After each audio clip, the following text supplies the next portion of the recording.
नमस्कार मंडळी, तुमच्या सगळ्यांचं माझ्या चॅनलवर मनापासून स्वागत आहे. आज मी बनवले आहेत दोन एकदम घरगुती आणि चविष्ट पदार्थ, शेंगदाण्याचं कूट आणि तुरीची डाळ घालून अशी वांग्याची आमटी.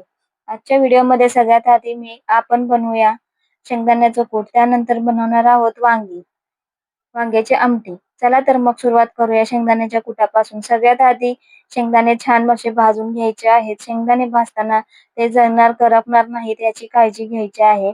मीडियम गॅसवर आपल्याला खमंग असे भाजून घ्यायचे आहेत शेंगदाणे. आणि शेंगदाणे थंड झाल्यानंतर आपल्याला मिक्सरमध्ये वाटून घ्यायचे आहेत. जास्त पण बारीक करायचे नाही, अगदी असे मोठे मोठेच जाडसरच ठेवायचं आहे आपल्याला कूट.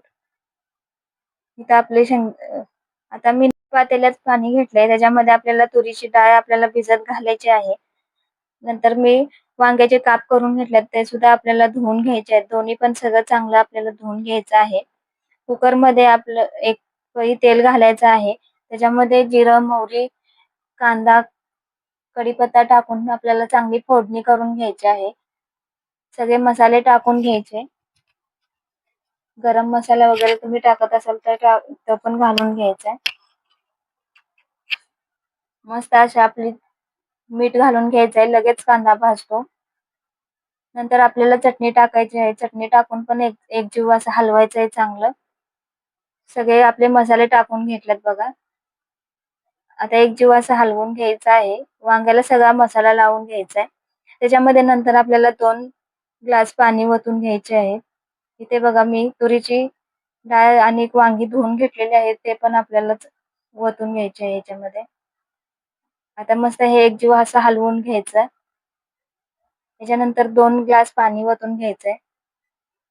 पहा मंडळी, आपली तुरीची डाळ घातलेली वांग्याची आमटी तयारच होत आलेली आहे. ह्याला 2-3 शिट्ट्या काढल्या की आमटी तयार आहे. आजचा व्हिडिओ तुम्हाला आवडला असेल तर व्हिडिओला लाईक करा आणि कमेंटमध्ये नक्की सांगा तुम्हाला वांग्याची आमटी सोबत खायला आवडते. भाकरीसोबत आवडते की भातासोबत? अशाच घरगुती, सोप्या आणि चविष्ट रेसिपी पाहण्यासाठी माझ्या चॅनलला सबस्क्राईब करा. बेल आयकॉन दाबायला विसरू नका.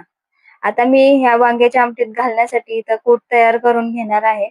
त्याच्यासाठी मिक्सरच्या भांड्यामध्ये थोडेसे मी शेंगदाणे काढून घेते. माझं कूट सगळं संपलेलं, म्हणून मी आता थोडंसं कूट तयार करून घेणार आहे. हे बघा, थोडंसं जाडसरच ठेवलंय मी. आता हे आपल्याला आमटीमध्ये टाकायचंय. 2 चिमट टाकलं तरी चालते. आपल्याला पाहिजे तेवढ्या अंदाजानुसार टाकून घ्यायचं आहे. हा व्हिडिओ तुमच्या मित्र-मैत्रिणींना आणि परिवारासोबत नक्की शेअर करा. आता आपल्याला ह्याच्यावरती झाकण झाकून घ्यायचंय कुकरचं. आता ह्याला 3 शिट्ट्या आपल्याला 2 पण बस होतात. 2च काढायचे, नाहीतर जास्त वांग गिर झालं तरी पण चांगलं नाही लागत ते. जास्तच हे होतं. हे बघा, मी 2 शिट्ट्यात माझं मस्त असं वांग तयार झालेलं आहे. आपली तुरीची डाळ घालून वांग्याची आमटी तयार झालेली आहे. तर पुन्हा भेटूया एका नवीन आणि स्वादिष्ट रेसिपी सोबत. धन्यवाद.